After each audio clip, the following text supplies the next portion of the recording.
कि आप फंस गए हैं इस इलाके में?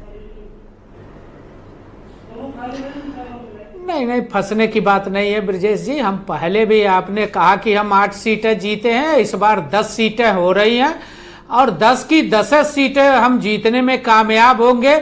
जमुना और गंगा में पानी बही है, लेकिन उत्तर प्रदेश की सरकार ने माननीय मोदी जी और योगी जी के नेतृत्व में गंगा एक्सप्रेसवे भी इसी रास्ते से होके प्रयाग तक जा रही है और एक्सप्रेसवे पर अच्छी सवारी गंगा और जमुना के लोगों को, जो गंगा एक्सप्रेसवे बन रही है इस पर अच्छी सवारी चलेगी और बढ़िया फरफराते हुए हम दिल्ली तक जाएंगे, ये मैं आपको विश्वास दिलाना चाहता हूं।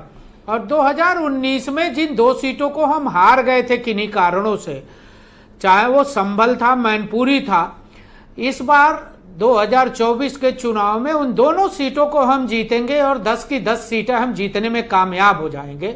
मैं इस नाते कहता हूं ब्रजेश जी, आप देखिए जिस प्रकार से प्रत्याशियों की अदला बदली हो रही है, सपा बसपा के अंदर भगदड़ मची है।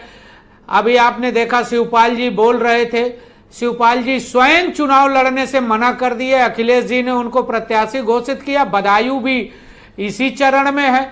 बरेली का क्या असर हुआ समाजवादी पार्टी के प्रत्याशी का, ये आपके सामने है। फिरोजाबाद में रामगोपाल जी कैसे भाषण दे रहे हैं, ये आप सबके सामने है। और इसके पहले 19 में सपा बसपा गठबंधन के बाद भी हम 8 सीटें जीतने में कामयाब हो गए थे। और जिस प्रकार से अखिलेश जी कन्नौज में भागते भागते सवेरे अंतिम समय में नामांकन किए, वो ये दर्शाता है कि कहीं ना कहीं जमीन इनकी खिसक गई है। और अखिलेश जी की ये घबराहट, बौखलाहट, शिवपाल जी के बयान ये बताते हैं अपनी जगह पर बेटे को लड़ाना, सब कुछ अच्छा चल रहा है तो इतने शानदार और इतने बेदाग करियर वाले राजनीतिज्ञ और भारतीय जनता पार्टी के सीनियर लीडर संतोष गंगवार का टिकट फिर क्यों काट दिया था? मुझे तो वो प्रचार में भी 1-2 जगह दिखे, बाकी तो वो घर बैठे दिखे। ये गुटबाजी तो आप भी महसूस कर रहे हो?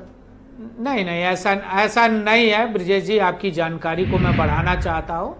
संतोष जी पूरे ताकत से चुनाव में लगे हैं, पार्टी योजना बनाती, हम सब कार्यकर्ता हैं। संतोष जी भी अपने को कार्यकर्ता कहते हैं, एक लंबे समय से पार्टी का नेतृत्व करते आ रहे हैं, उनका सम्मान है और पार्टी उनको किसी दूसरी दिशा के काम में लगाएगी। कोई जरूरी थोड़ी है कि हमने उनको टिकट काट दिया, टिकट जो ये चर्चा होती है, हमें लगता है ये चर्चा अनावश्यक है। संतोष जी हम सबके नेता है और निश्चित रूप से माननीय प्रधानमंत्री जी के मन में कोई उनके प्रति कल्पना होगी जिसको वो साकार करेंगे। अभी तो आप खुद ही कह रहे थे कि शिवपाल ने लड़ने से इनकार कर दिया, नहीं लड़े। आप कह रहे हैं संतोष गंगवार पर चर्चा अनावश्यक है। सर एक ही चीज पर 2 फार्मूला नहीं, हम इस नाते नहीं ब्रजेश जी, फार्मूला इस नाते लगा रहे कि संतोष गंगवार जी को हमने घोषित नहीं किया, शिवपाल जी को तो अखिलेश जी ने घोषित किया था, उन्होंने लड़ने से मना कर दिया। क्यों मना कर दिया ये तो शिवपाल जी को बताना चाहिए। अगर लड़ना था आदित्य यादव को तो आदित्य यादव को समाजवादी पार्टी को घोषित करना चाहिए था। तो अगर इतना अच्छा लड़ाई तो संघमित्रा मौर्य का घोषित होंगे और आदित्य यादव, क्या कसूर था संघमित्रा का? नहीं देखिए, किसी का कोई कसूर नहीं था। हमारे यहाँ टिकट बंटवारे की एक प्रक्रिया है और हम टिकट बंटवारे को एक पद्धति के तहत निर्णय लेते हैं और उस निर्णय के बाद आपने देखा होगा कि हमने एक भी टिकट नहीं बदले। और सपा और बसपा और कांग्रेस की क्या स्थिति रही, हम सोच समझ के कार्यकर्ता बहुत शुक्रिया आपका, धन्यवाद।